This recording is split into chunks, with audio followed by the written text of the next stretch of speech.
Good evening from India. I would like to extend a warm welcome to all of you to the sixth thematic session of this conference on the theme Situating the Covid-19 Perspective in Law School Curricula. We have with us a very distinguished set of panelists, but before I formally introduce our panelists, let me also introduce my own colleague who will be moderating this panel discussion, Professor Dr. Upasana Mahanta, who is also Senior Additional Registrar of Jindal Global University. We have with us Professor Ayodele Atsenuwa, the Dean of the Faculty of Law, University of Lagos, Nigeria. We have Professor Sital Kalantry, Professor of Law, Cornell Law School, and Faculty Director, Cornell India Law Center at Cornell. We have Professor Ken Oliphant, Head of the Law School of the University of Bristol in United Kingdom. We have Professor Giorgio Resta, Deputy Dean, the Department of Law at Roma University, Italy. We hope to welcome very shortly Professor Jonathan Galloway, Head Newcastle Law School, Newcastle University, United Kingdom. With those words, I would now request Professor Upasana Mahanta to take forward the proceedings of this session. Thank you. Thank you very much, Professor Raj. And let me also once again take this opportunity to welcome all the distinguished panelists to this thematic session, where we will be discussing situating COVID-19 perspective in law school curricula. And this is certainly an extremely pertinent and relevant discussion to have, given the context that we live in. And I truly consider it my privilege to be able to moderate this session in the presence of such distinguished speakers. We had been having quite an interesting set of sessions since morning. The inaugural session itself set the tone for the discussions to follow, where we spoke about how COVID-19, on one hand, being one of the greatest challenge to humanity, also opens up possibilities for innovation, particularly in the context of education and legal education. And therefore, this session, where we will be talking about curricula in the context of COVID-19 particularly, becomes extremely, extremely pertinent. It sort of also takes off from the discussion that we had in the last session, where we spoke about the idea of law school itself during and after COVID-19. I want to take a couple of minutes to introduce the theme of the conference to everyone present here. The COVID-19 pandemic has been an instruction to humanity about its own wings. The pandemic has not only paralyzed the world, but has also made many, if not all, human artifact and all imagination look inane. The many worldviews humanity has developed through the knowledge of various disciplines were challenged by the callous spreading of the virus. However, the situation created by the pandemic prompted epistemic communities to relook at the knowledge organized in disciplines. They said, many disciplines, from sciences to social sciences and from languages to humanities, adopting a COVID-19 perspective as the new methodology for autocritiquing. As every other discipline, COVID-19 is an opportunity for also law to turn inward and appraise its own designs, discourses, and discursivity. Such autocritiques range from general to particular, from larger jurisprudential re-questioning to specific application of legal clauses, from the relevance of rules to application of principles. This phenomenological impact of COVID-19, which had epistemic communities falling into an existential crisis, instilled also a sense of renewalism in every legal mind. This has the courts rendering decisions in the light of the pandemic, legal processes getting modified to newer conditions, and law schools teaching law from a pandemic perspective. Now, the featuring of this pandemic perspective at times as a pandemic analytic served a dialectical purpose by acting as an otherness to many branches of law, whereby the pandemic became the antithesis of an existential crisis. In some other branches of law, the pandemic became a polemic for haunting many epistemological convictions and conventionalities, whereas in some, the pandemic became an abstruse context that demanded application of established dogmas. The placement that the pandemic perspective got in many branches of law depended on the way the challenge of the pandemic was perceived by scholarly minds individually or collectively. So in the context of these representative placements of the pandemic perspective, there are many interesting considerations and questions that emerge. Does the pandemic affect different branches of law differently, or does it affect the law in totality? Does the pandemic create ways of reimagining legal education and particularly reimagining curriculum development in the context of legal education? What would the pandemic perspective and the subsequent reimagination leave behind in the discipline? An approach, certain response to a certain historical condition, or an altogether new way to look at things? These are some of the questions that we would urge our panelists to ponder upon during this panel discussion. We have, as we've been told, around 1 hour, 15 minutes for this discussion. What we would try and do is I would throw a question. I'll open that question up for conversation. Each panelist can take around 3, 4, 5 minutes to respond to that question, and then we will come back, discuss it, and perhaps, if time permitted, open up the stage for another question. And I would request the panelists to feel free to engage with each other and respond to each other as and when they deem fit. We would also try to keep at least 10 minutes at the end of the session for taking questions from our live audience.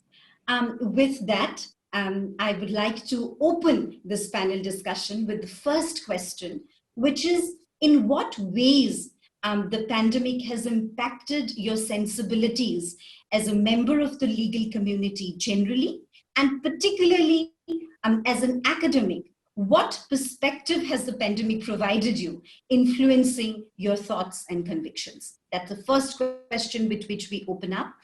We can first go to Professor Atsenuwa, followed by Professor Kalantry, Professor Oliphant, and then Professor Resta.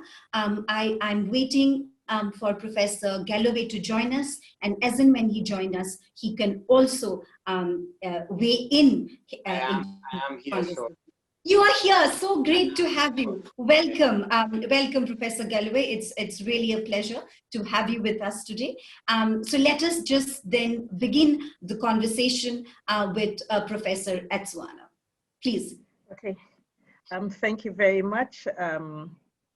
Let me start on a note of thank you for this invitation to be part of this conference, and thank you, Madam Professor Moderator, and thank you for this question that's been thrown up, and it's very personal. It says, so how's it affected my convictions? What's it done for me in terms of how I perceive legal education and my work as a legal educator, and then the larger legal community? Okay, so the pandemic has really reshaped my worldview, and in particular in terms of justice service delivery in the context of Nigeria and legal education.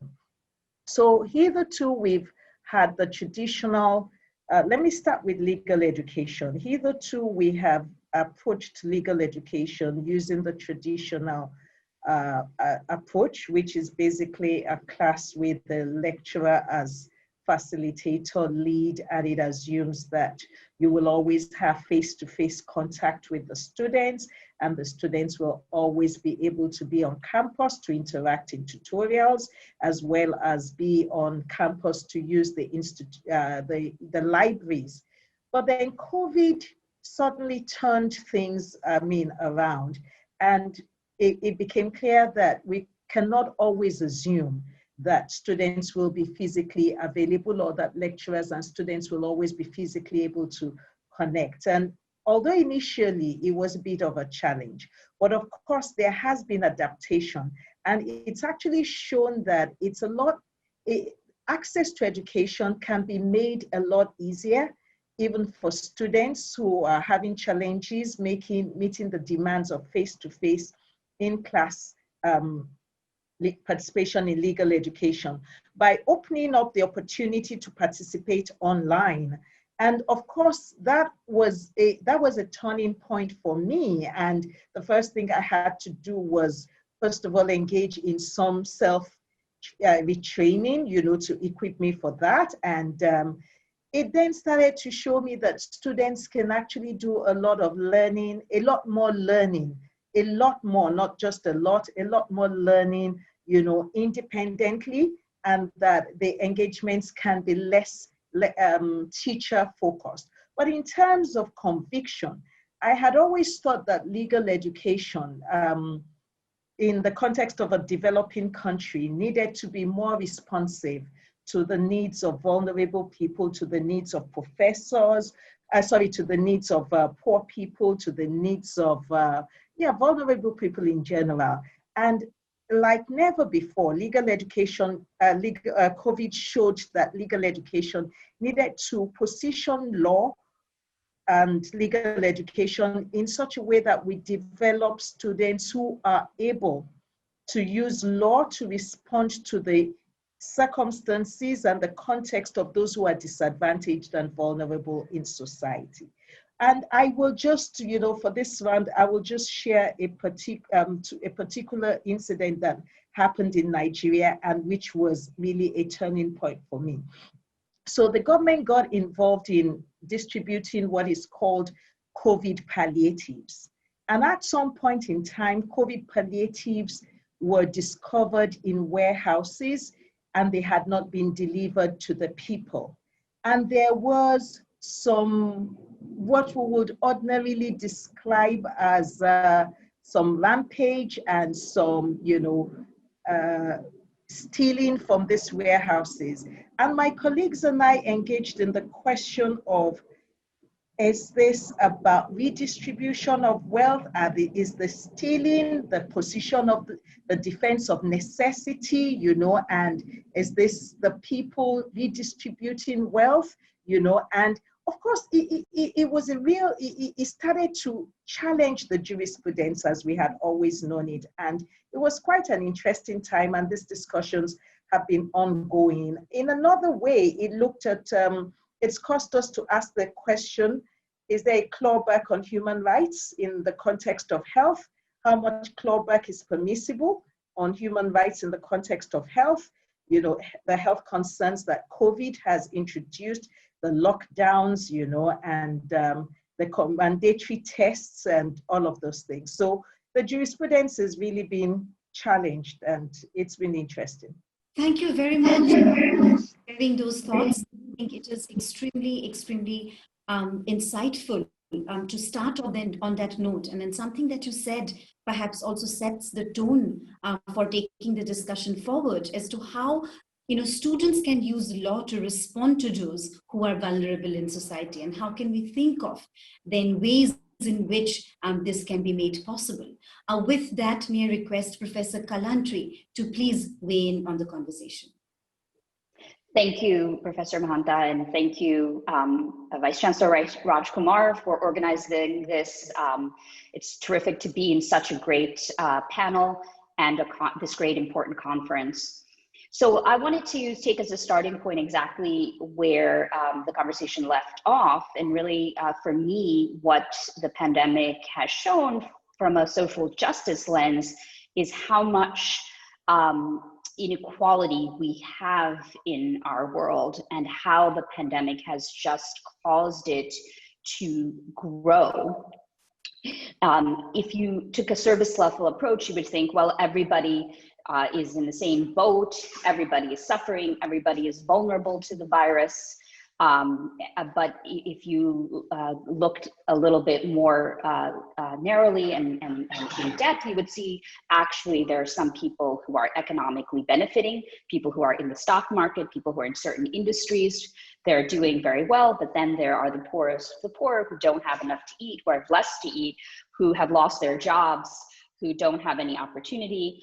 And, you know, our society has, at least in the US, politicized health issues.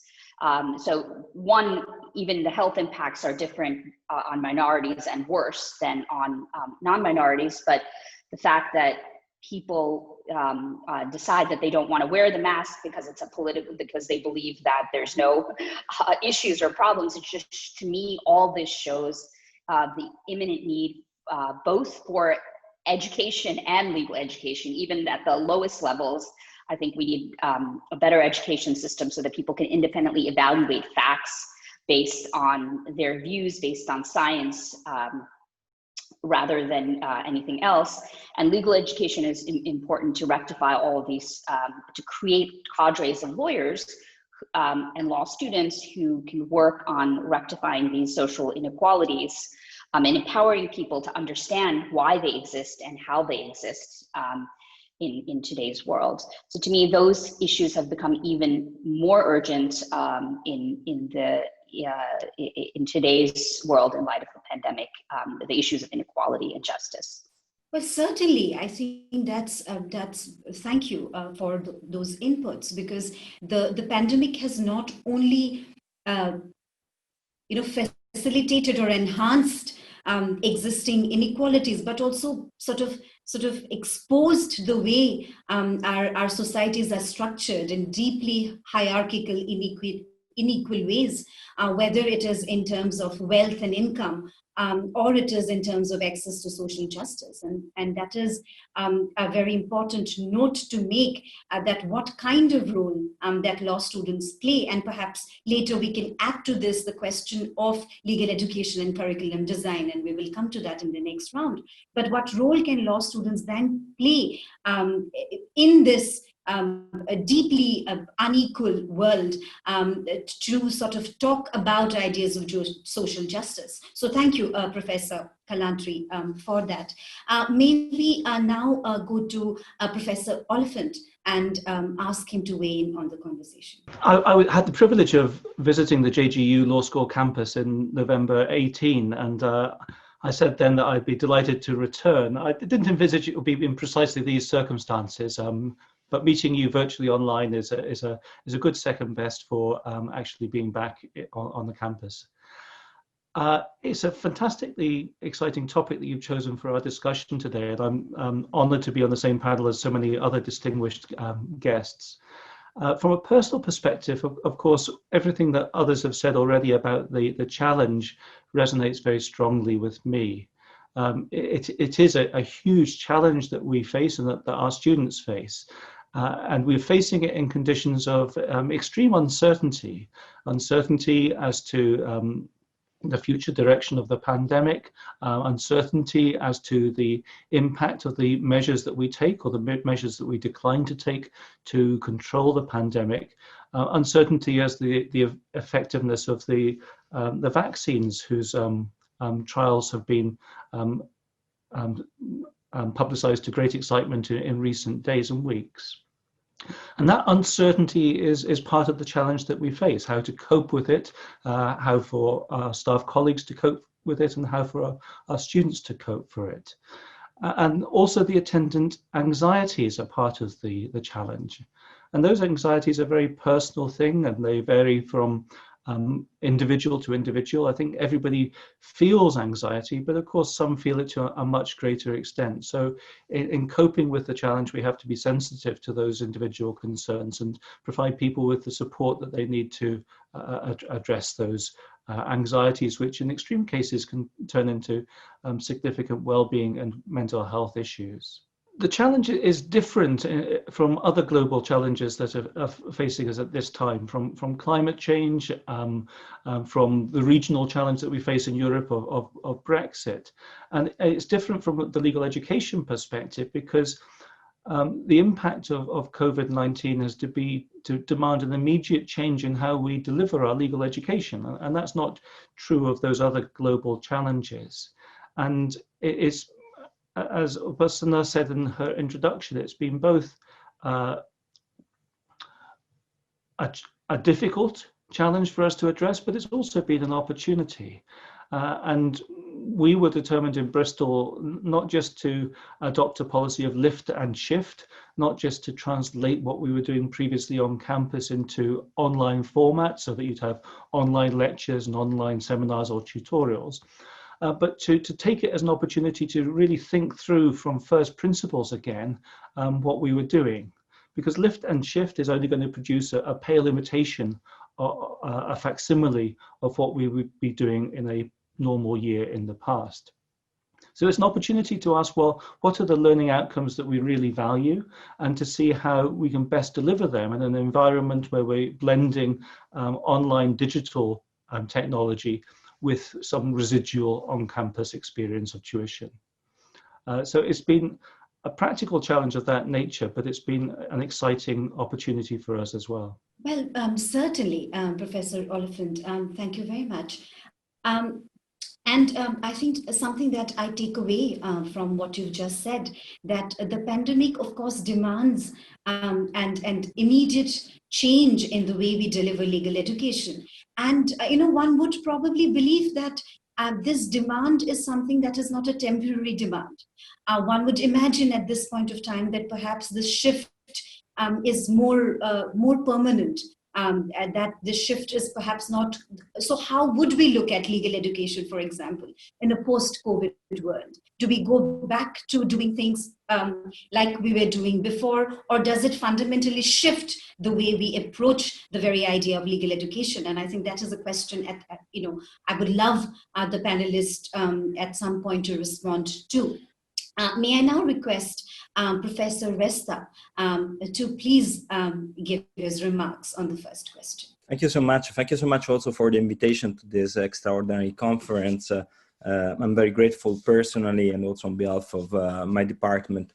I think that the pandemic had significant effects on me, both as a citizen, as a law professor, and as a legal educator. Let me start from this last point. Whenever we discuss about the law school, I think it's important that we keep in mind the institutional variety. The American model law school is not like a law faculty in continental Europe. And of course, when we discuss about our legal education, and speak as an Italian, it's very important that we keep in mind that traditionally we focus more on research than on teaching.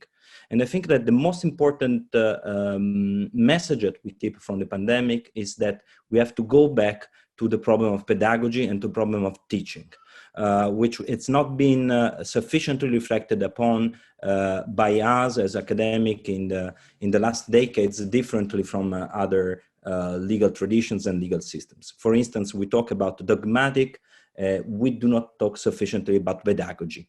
And this has been disrupted by the pandemic, and it's something that we keep. As a legal scholar, I was puzzled by many developments in this period. Personally, I had the chance to participate to the commission of the National Italian Institute of Health, which is the institution dealing with the COVID-19 as an expert of biolaw. And it was very important to see how different are the languages that we share with epidemiologists, virologists, scientists, and lawyers. And the specific skills of lawyers in this moment that I think that we should keep in mind is the particular way of looking at the world, of how we balance conflicting interests such as the right to health and the economic growth, and the particular mentality that a lawyer has in itself and may communicate to other disciplines. Technically, I think that the pandemic made three major changes in our perspective about the law, at least on my personal one. First of all, as the other speakers already said, the great impact of the pandemic was of uncovering social disparities. And the neutrality of the law is still a totem that has been completely wiped out by the effects of the disproportionate effects of the pandemic on different social groups, racial groups, and groups of different wealth. even the social distancing measures apply differently to different groups living in different sides of the cities or of the nation. Secondly, the disruption of the jurisdictional boundaries. I think that this is a very important point, starting with the material movement of the virus up to the necessity of coordinating strategies to cope with the emergency, not only the vaccine, but already the data sharing concerning the sequence of the vaccine was a very important international collaboration that calls for an international solidarity. And we lawyers should be at the forefront of this fight for solidarity, international solidarity. And the third point, the importance of technology. And I probably will go back on this point later, but I mean that technology was very important, both as something which enabled communications and also the teaching, but also this uncovered the strong importance of information capitalism and the difference of power in who owns data and who owns digital infrastructure compared to the state. And we had a big discussion on this exactly, for example, on the tracing applications and on the willingness or non-willingness of a major digital platform to share data with governments. Well, certainly. Thank you very much. And thank you for placing this conversation in the context of the problem of pedagogy, because I think it is very important to have that conversation, particularly in the context of this panel, where we're talking about COVID-19's perspective in law school curriculum. So two takeaways, actually, which is deeply relevant for the conversation that we are having right now. And one is, how do we look at pedagogy in the context of law schools and legal education with this pandemic situation that we currently have, and what kind of role can then technology play? Does technology play an enhancing or a limiting role in terms of imagining and reimagining pedagogy in the context of law school? So thank you, Professor Resta, for pointing us towards that direction. Now may I request Professor Galloway to please join the conversation and give his comments. Well, thank you very much, Professor Mahanta, for chairing this session, and thank you very much for the invitation to participate in this session. Great to be a part of an event hosted by Jindal Global Law School, so thank you very much for that. Much of my thinking is in line with the comments already provided by fellow panelists. I would start off by saying that when asked to think about and reflect upon my perspectives and the impact on my thoughts and convictions, I look at law in context as a starting point. I think we all do. We seek to understand the operation, the effectiveness and the impact of law. And doing that in the present situation, I think we're looking at COVID itself, we're looking at our societal and regulatory responses, and indeed our human individual responses to the pandemic and to the impact that that's having. And we can see that all of those, the pandemic itself, as well as those societal, regulatory and individual responses, are all in need of sustained and detailed understanding, research and study. I would agree with fellow panelists in observing the differential impact of COVID. It's one of the most stark things to note in terms of the way in which the pandemic is rolled out, and it's one of the most troublesome to witness. And we can see that when looking at our societal response and different societal responses and the different regulatory and legal responses, that differential impact that many panelists have already alluded to. And that's of significant concern. Professor Kalantry highlighted the issues of inequality and justice being even more urgent. I think that's certainly the case. And we can see many instances of that, whether the differential impact in terms of age, certainly in terms of economic position across countries and within countries themselves.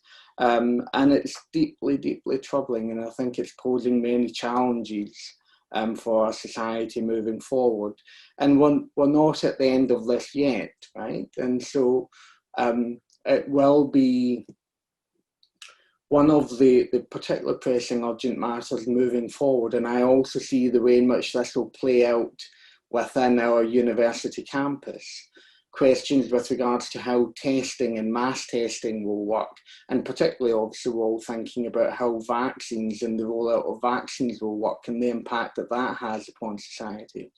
And I think that poses many questions and opportunities from a legal perspective to understand the way in which different governments have went about their own regulatory responses. In the UK, we're also seeing across the 4 home nations within the United Kingdom different legal and regulatory responses within those countries, let alone when you apply that at a global scale. And so it certainly gives serves to highlight many troublesome aspects as to our way in which our society works and the legal and regulatory responses to it. It serves to question as to whether certain individuals or certain people in positions of privilege or wealth fare better in these circumstances as compared to others. I think social justice was already mentioned, and that absolutely is a crucial aspect and narrative to bear in mind and to perhaps help focus future legal research and study around these areas. And I also regard it as absolutely vital in the teaching of law and in trying to think about the opportunities that it poses, and maybe perhaps more than the opportunity, but perhaps the responsibility upon us as legal educators when we are working with students, that we can show them law in action in a contemporaneous way. And we can use that to energise and to impassion and embolden students in the study and understanding of law. If they can see the impact that law is having for good and bad, including with its differential impacts in our real life situation, then I think that is the best way of energising future lawyers, and we owe them that real responsibility to that. At a more localised level, from a university, from a law school standpoint, I think we can also see the microcosm as to what we see playing out at a wider societal level. We can see the very real impact on health and well-being, the very real impact on mental health for staff and for students. And again, deeply troublesome. It does provide us with the challenge to respond to that. And it was raised by another panelist in terms of this serving to highlight some of the previously underlying disparities that perhaps weren't receiving the attention that they fully deserve. And I hope that as a society and also each in our own way as legal educators, we rise to the challenge of shining the light on the disparities that are there, not necessarily always caused by COVID, but highlighted in the course and the way in which COVID has impacted us all, but also in the way in which our societies and our regulatory responses have sought to deal with it. Thank you. That was truly insightful. And I think there are a few takeaways that not only from what Professor Galloway said, but the conversation that the panel is having is the differential impact of COVID-19. And we've spoken about it. We've spoken about the inequalities that it has enhanced and also exposed. And that leads sort of us as a panel to our next question, and which Professor Galloway also alluded to, is what is the responsibility on us as legal educators in the context of COVID-19? How can law and legal education, and what can it do actually to counter the kind of challenges that we are talking about? And now I want to therefore place the conversation back in the context of the theme for the panel, that how do we think about imagining law school curriculum in the context of this responsibility on us as legal educators to respond to the kind of challenges that are being thrown up by the pandemic. And I would want to add one more layer to this question, if you would permit, and that is, how can we be sensitive to the individual needs of students coming from varied backgrounds, who themselves have faced the impact of COVID-19 differentially? How do we then accommodate those kinds of experiences of COVID-19 into how we look at law school curriculum today, and how do we situate the COVID-19 perspective then in the law school curriculum? So if you would like to, I would like to go back now to Professor Atsenuwa for her comments on this question of now taking it forward and talking about curriculum design in the context of legal education. Just a quick note is that please feel also, if you want to respond to each other, kindly do so. Yes, Professor Atsenuwa, please go ahead. Thank you very much, Madam Moderator. Okay, so it's really important that we take the time out now and we look at the way we deliver legal education aside from the content. I think that the best way we can get the best out of students is to actually go back to the old tradition of universities, which is people who are scholars learning from one another. And I think that we can actually engage students in the review of curricula. So we can say, here we are, this is what we would have taught. These are the kinds of case studies we would have brought up, to handle this discussion. What do you think? Does anybody have a case study that they think that would help us contextualize these principles of law better? Interrogate the jurisprudence, but like never before, at least I speak from the context of a developing country and where the masses of people are poorer, that legal education must begin to redefine its objectives and its goals by learning from student scholars who come into the university system and help to develop the curriculum. And because COVID has forced us, to stop and to become more sensitive, we then need to, so as Dean of Faculty, one of the things that I have started to do is require my colleagues and as a system engage with our students and ask them to interrogate the principles of law and justice as they have encountered in various areas of law and what questions are emerging. And that was why I raised the earlier, I put forward the earlier illustration about looking at the actions of poor people in the context of survival and whether the principles of law and how it would categorize them. So we've actually been having that project online, and we're looking at what it is that we can do for reshaping the jurisprudence. And hopefully we will also be able to bring the judges and the legal community on board so that we are able to tweak the jurisprudence. A lot's been said about inequality.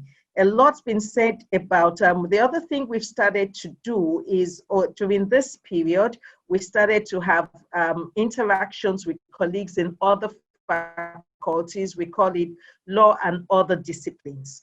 And so we're looking at, so how is what you're doing, relevant, and how do we see what you're doing? So the people in health and the biomedical sciences will generally tell us how these are exigencies and this is the way to go.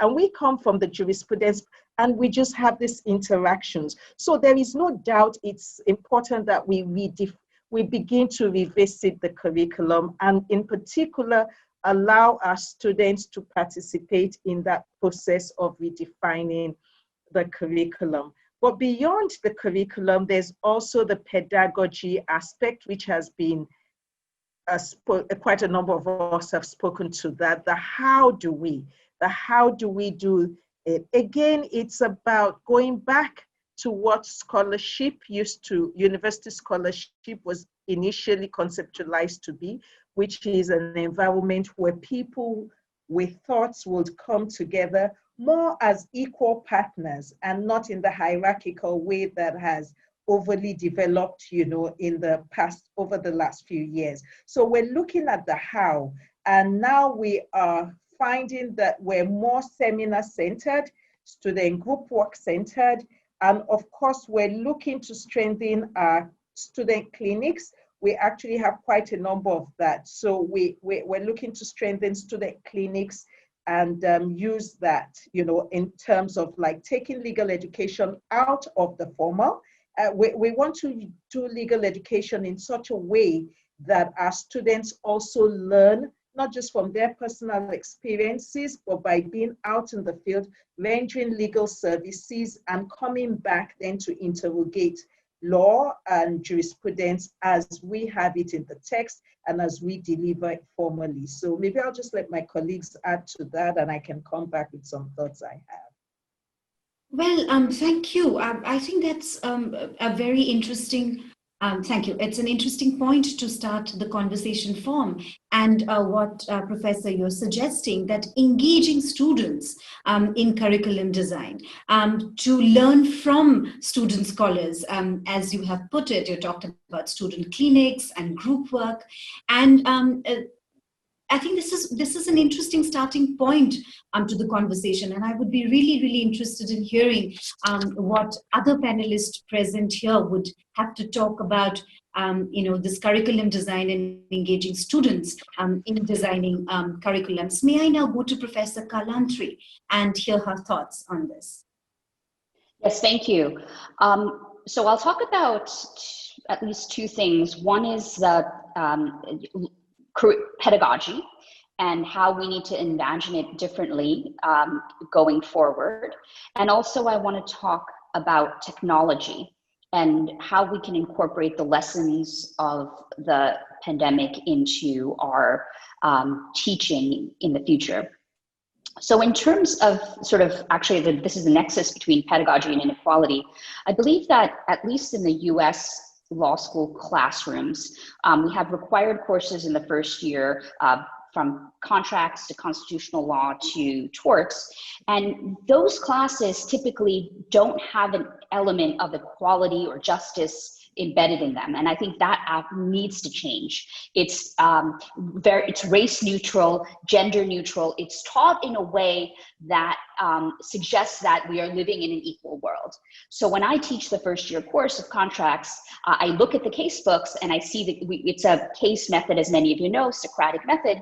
There's no discussion about the inequalities within the parties that might have created these situations. And so I've researched these cases and I found that, well, it's actually a breach of contract case. There's an African-American man and a Caucasian-American boxer, and some of these cases were underlined by the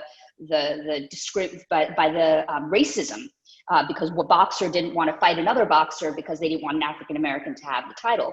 Other cases that deal with gender, but the inequalities are not drawn out for our students. And I try to draw out all of those embedded inequalities that have led to that case in the first place that's not shown. So I think it's not only important that we create courses like racism in the law and the gender in the law, but that we mainstream a discussion about social inequalities in every class that might seem in its face neutral, but it's not. And then the second is technology. I hope that we've learned a lot of lessons that we take with us post-pandemic, which, I think we're at the threshold of the post-pandemic period, and that we don't forget that how we can I hope we continue to have these virtual conferences, because I know that I can't come to India every 2 months in the ways that I've been participating in the Jindal conferences. And I know that I hope we have more global collaboration. So 6 years ago, I collaborated with the Jindal Global Law School, and we had a global classroom where it had students in Sonipat and students in Ithaca. And every week we would come together and have classes. So we did this 6 years ago, and I hope that now people realize they can continue to do, the others will do it, and will work towards having those collaborations, because it's so exciting for our students to see the different contexts and approach. When the American students listen to the Indian students in their approach to equality or surrogacy, which is what I've worked on, and then they try to think about how they would apply to Indian context and vice versa. It's enriching in ways that I could never provide as a professor to our students. And I think certain things, also exercises like negotiations. In my contracts class, I've done negotiation exercises, which are much easier to do now on Zoom. Even if we are all in person in Ithaca, I will still do some of it in Zoom. So I think that there's such innovative ways in which we should continue to, which we've become more comfortable with technology, and we should take that with us. And then the third point that you actually addressed, or you wanted to talk about, is what we must recognize is how do we deal with the fact that the pandemic has impacted students differently. And I know this is a panel later about admissions, but like everything else, children of rich people have been able to manage to get education delivered to their children in a way that poor people haven't, because poor people are either working, or they're because they don't have internet connections, or honestly, the public education system in many ways hasn't been as great as people who can afford private education. So we're going to have a vacuum when we come in many years. Those children who are applying to college and law school have lost a year. Like I said, only a certain group of people have lost a year, and we need to take that into account in teaching and admissions and everything. So I'll stop with that. No, that's wonderful, and that is truly brilliant what you've just said. And of course, I mean, technology is making it possible for us to do this global confluence of ideas, and I do hope that we continue to have collaborations and take advantage of technological innovations. But of course, what you said about the vacuum that is created because of the differential access to technology, and the fact that many, and particularly I can talk about the context in India, have not been able to access technology. It is not possible for parents to not only not have internet connection or not afford 3 smartphones for 3 children in the house. And not being able to the education system itself, and as you very correctly pointed out, the public education system is not equipped to make student access these platforms of digital education, and there is a vacuum, and all of us will have to acknowledge it, be very aware of it, and make changes in the way we deliver legal education or we do our admissions, and keep this certainly in mind. But something that you said in the beginning, Professor Kalantry, and that really appeals to me personally, because this whole idea of neutrality itself, in our pedagogy, it is so problematic. And when we were talking, a quote by Professor Naila Kabir comes to my mind, and she said, gender neutrality is just another term for gender blindness. She was talking about gender, and she talks about the idea of neutrality as linguistic disguise for conceptual inadequacies, and I find it absolutely fascinating. And yes, of course, that we teach some of our course as race neutral and gender neutrals, and race and gender and caste gets ghettoized in certain kinds of classroom where we talk about them exclusively, but they permeate across the courses that we teach, and they deserve to be talked about in that context. And we need and what you said, neutrality to be thrown out of the window, and inequality to be drawn out for our students in the way we teach our courses. So thank you very much for that, and I'm sure Professor Oliphant would like to add to this conversation and take it forward.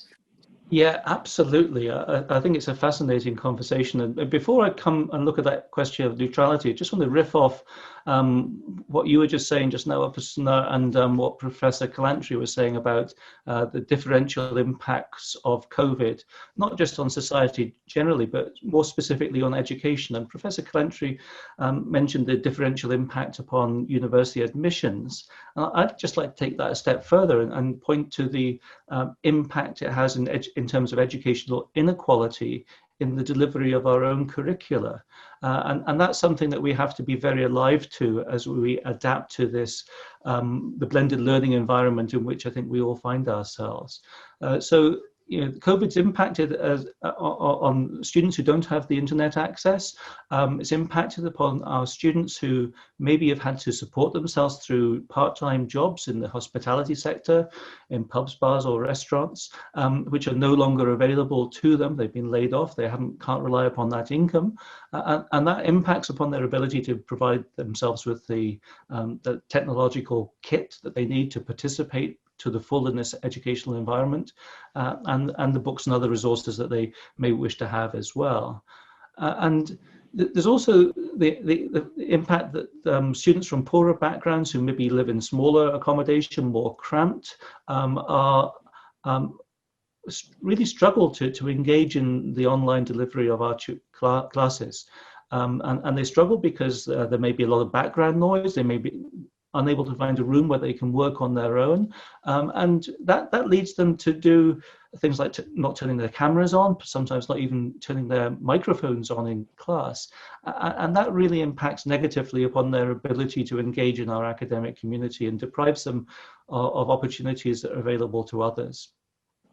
And another aspect that I think has to be brought out in terms of educational inequality is the impact upon disability and how it intersects with the particular challenges created by COVID. So students who have, for example, visual impairments may find it more difficult to engage with the online materials that we're creating. So too those with attention deficit disorders, or simply those who suffer anxiety because of their sense of isolation when they're learning predominantly from home and unable to participate to the same extent or even at all in some cases in on-campus activities. So those questions of educational inequality are really important and have to be addressed as a matter of curriculum design. Turning to that broader question of neutrality, I think it is hugely important, and COVID turns the spotlight on it again, accentuates that spotlight. But it's been something that, of course, I think law schools around the world have been aware of and trying to work to address for some considerable time. During the last academic year, we hosted in Bristol a large national conference on decolonizing the law curriculum.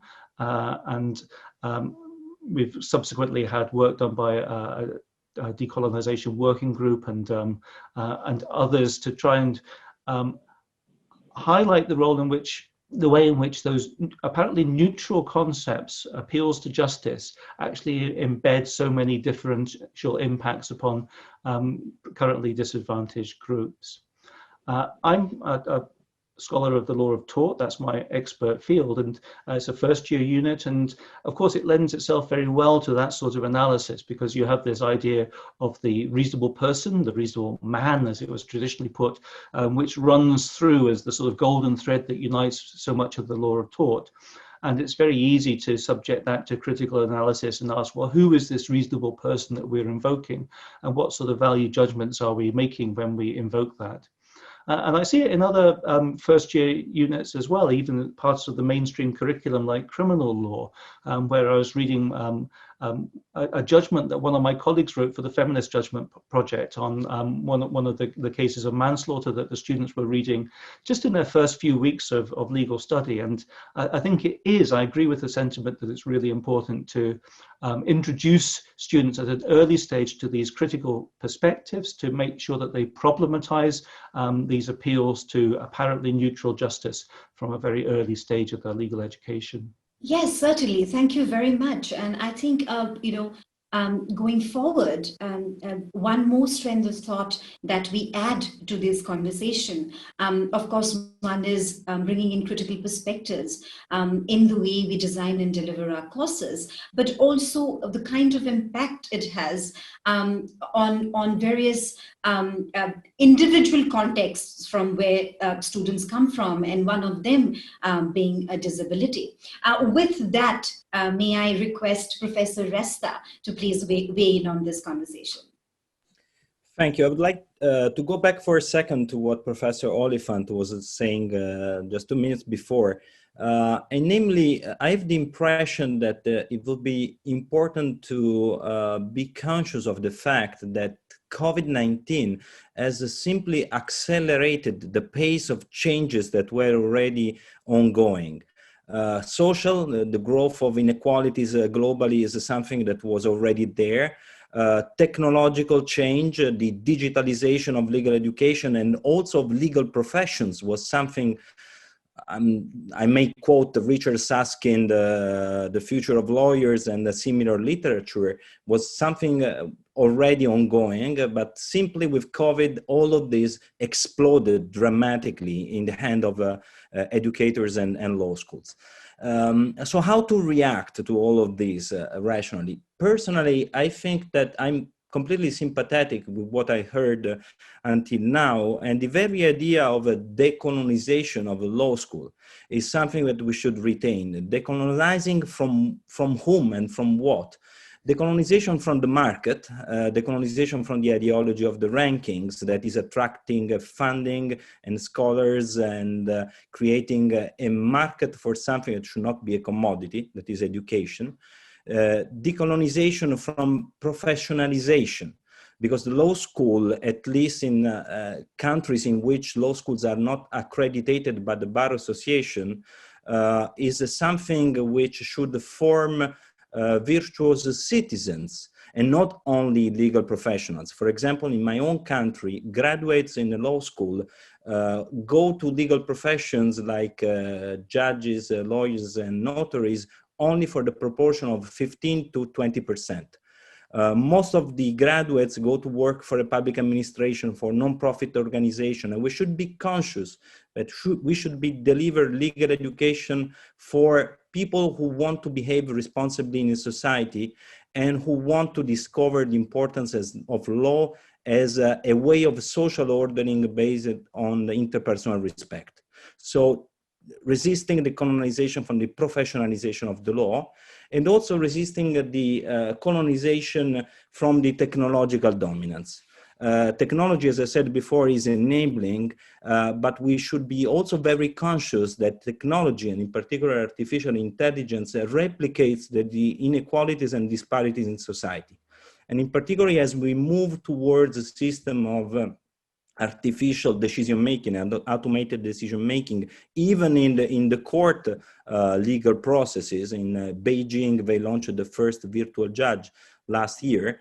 We should be conscious that the way in which we build algorithms has important effects on the results of them.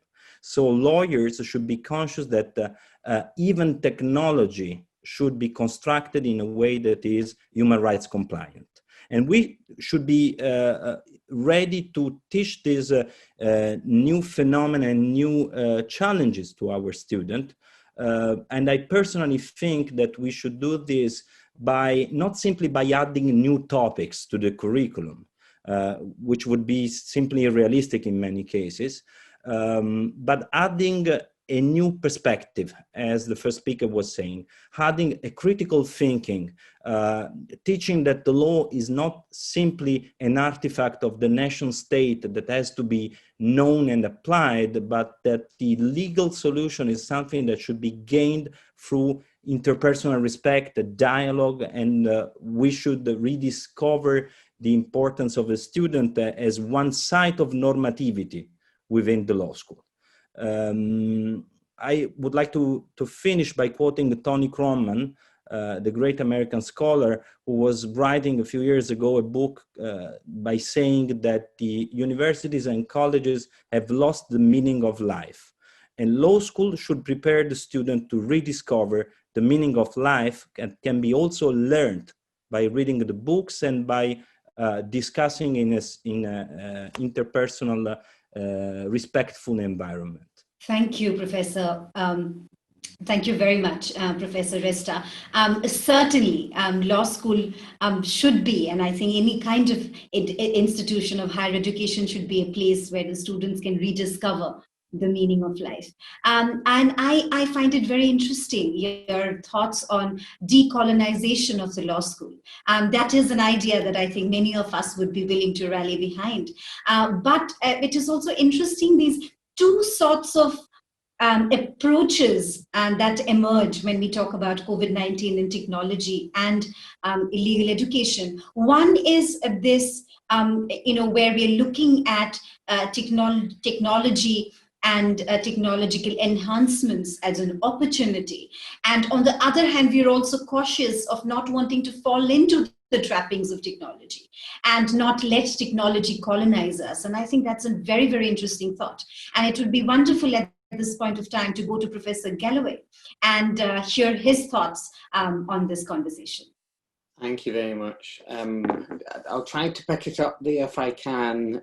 So looking at the opportunity from technology as against some of the concerns there. And I guess that is it, that we have to be very conscious in all that we do of the digital divide, of the fact that we know that the inequalities that we've been speaking about also play out in terms of access to technology and access to be able to fully take part within the educational experience. And it would be something of a travesty if through COVID and the societal impacts that are being felt there and the disparate impacts that are being felt there, if we further exacerbated that by further creating educational inequality on top of the admissions issues and everything else that Professor Kalantry kind of highlighted fairly early on.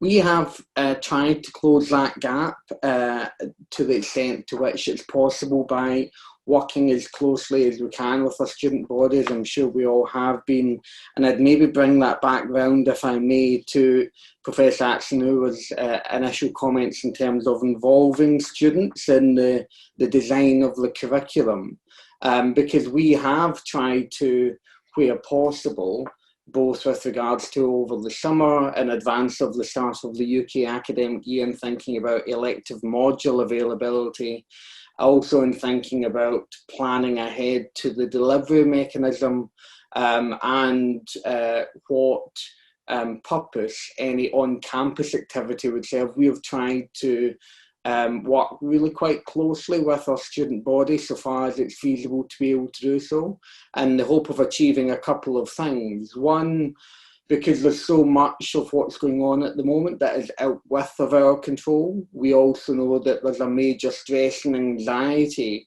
factor, or that is a major factor in increasing stress and anxiety and in deteriorating health and well-being if people aren't in control of their surroundings and in their environment. And so we are wanting to try to give students some opportunity to feel like they have a meaningful input into what's going on at the moment for the design of their programme.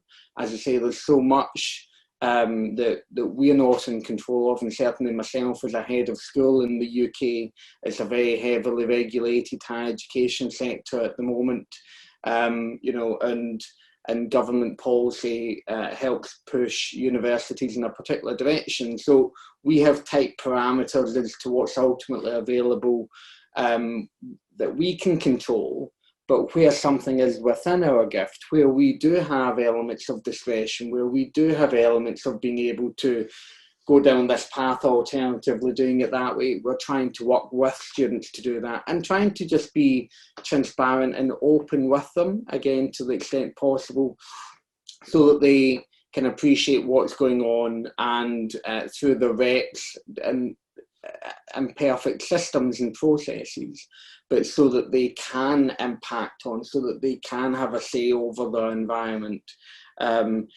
in the course of doing that, we are learning more about how our different students are engaging with technology and the particular obstacles and challenges that are arising. I do think certainly when, because we've not also got the challenge in terms of where we are just now, I think we've also got a massive challenge it's an ongoing challenge, but there's a next phase that I can see coming in 4, 5, 6 months' time, which is when we're looking at more and more people starting to get back on campus or thinking ahead to the next academic year in the United Kingdom. Enormous challenges then. I do anticipate a process of refamiliarisation having to take place with students, and we also need to think about how to then have what I think would become far more of a hybrid system, whereby you still recognise the real value of on-campus engagement and opportunities, and that's primarily what many of our students are looking for. But on the other hand, some of the opportunities that we don't lose sight of then, Professor Kalantry highlighted that the strength of Zoom for kind of negotiation type practices, and we can see many instances where working remotely or working on Zoom has some advantages to it. And so one of our key challenges, I think, is not just in this immediate phase right now, but when, with vaccines, with whatever may well come, we start having to have significantly more taking place on campus. But how do we balance that as against some of the opportunities that we want to retain? I do think that we're going to see a lot more desire to engage in the global classrooms. I've long been a proponent for that. I think exploring that far more, because they truly are for the benefit of students and for the staff, and really engaging people in the learning experience and gaining the perspective and insight from different perspectives. Thinking about things like that and how to make that work a little bit, it should hopefully be able to work easier than perhaps it would have a few years previously, and how to put things like that in place in a way that doesn't create or further an educational inequality moving forward, I think is our key challenge, because that digital divide is there. Resources are very clearly there, and it is very tricky. We have, as I'm sure many of you have, many students also studying remotely, several outside of the United Kingdom, and we're also acutely aware of the fact that we have students engaging in live sessions in very different time zones and the impact that has on them as well. There's no easy answers to many of this, but we're trying to pick up with the challenge and pick up with what Professor Atsenuwa set out in terms of working with students really very closely within this, and working with them to help design the curriculum and to shape the decisions that we're making moving forward. Well, thank you very much, Professor Galloway, for those words, and actually which also sort of weaves in together many of the things that we had discussed in this conversation. We have very less time left. We have only a few minutes left. And we have these questions that have come in from our live audience. Many of them are law students.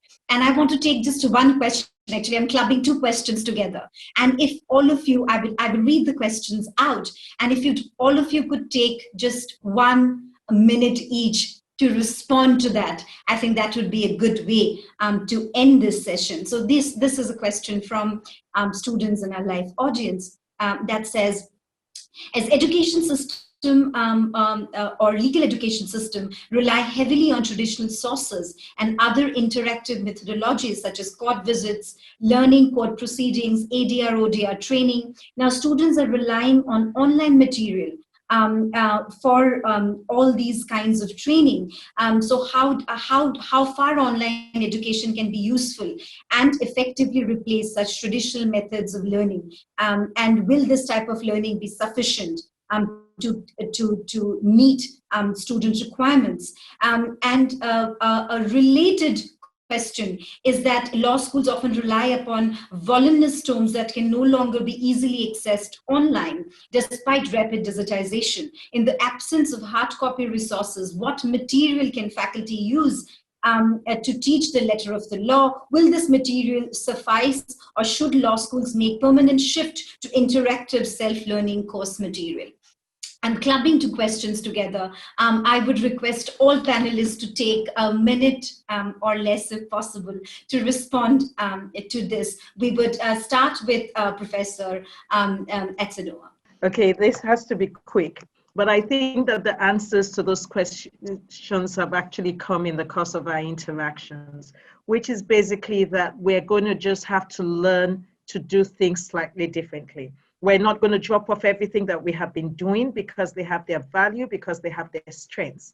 But we're going to have to learn how to do things a little bit differently. We're going to have to put pressure beyond what we provide within our institutions, maybe on government, to support student learning, particularly disadvantaged students, and show how costs can be moved from some other centers, such as providing student hostels and all of those things, to maybe facilitating students access to online resources.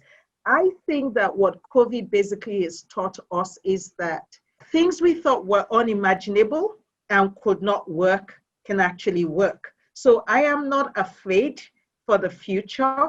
I do not think that if we take on new things, the world will necessarily come to an end.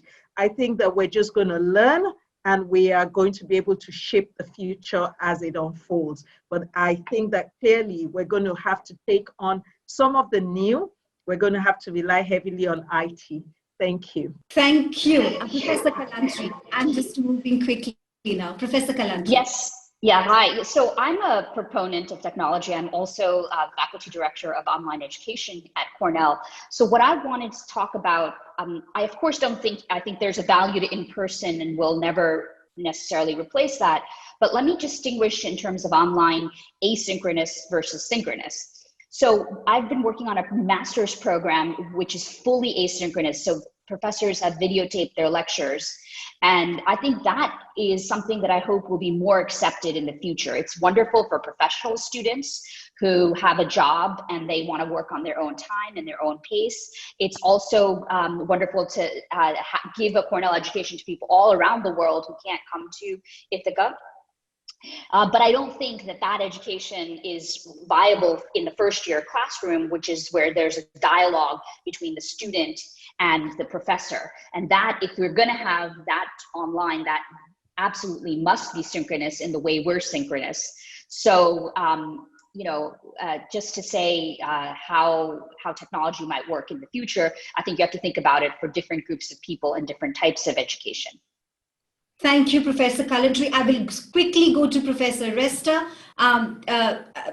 Professor Resta, if you could give quick comments on this, please. We are really running out of time. Sure, just 3 points out of them. First of all, it's important that we focus on the task of a public university as the source of accessible knowledge. We should change, and we should try to deliver syllabus based on online and open access materials. We created 2 years ago a Roma Trello review entirely online and open access with this idea. Secondly, the importance of reflecting on how to do legal research in an online context, how to distinguish relevant and non-relevant information given the flow of information that we face today. That's very important for a student, that we should teach them how to navigate the universe of information. And third, if technology changes and the context change, also the pedagogy should change. We cannot keep the new technology with an old pedagogy. Thank you very much. That was quick and precise. Professor Oliphant and then Professor Galloway, final comments for both of you, and then we end the session. Thanks. I'm just going to refer to the anxiety that was expressed by one of those student interrogators about missing out on so much that was previously part of the legal education, those visits to courts, those internships in legal offices and so forth. And you have to recognize that that is a source of anxiety. But at the same time, we need to also recognize at the same time that those institutions, law firms, courts, they're changing their ways of working too. They're moving online, they're doing it digitally. So the experience that students are getting now through this digital environment, through blended learning, is actually going to equip you all really well for the challenges of the world of work as it's reimagined going forward in the future. Thank you. Final quick comments from Professor Galloway, please. Thank you. I would just add that there are, of course, really very significant jurisdictional differences at work here. We all work to different accrediting bodies, and I think we have to work within those parameters. But just picking up on what Professor Oliphant said there, that we should be looking to the examples of those who are innovative out there, whether that's courts in some countries, in some places, whether that's the firms. I think most of the private practice firms and chambers are certainly leading the way. Some of the international competitions around mooting are going virtual. Where there's good practice, let's grab that, let's try to emulate that. And where some of in some jurisdictions where some quarters might be a bit slower to respond to the challenge of the need for reform, then let's advocate for that and let's ensure that our voices are heard effectively. Thank you very much. With that, we come to a close to this panel discussion. We are about to start our next one. A heartiest thank you to all the panelists and for all the audience who have joined in. Thank you very much. And we look forward to many more such conversations. Thank you. Thank you. Thank you, Jonathan. Thank you, Ken. Thank you, Professor Resta. And thank you, Professor Atsenuwa.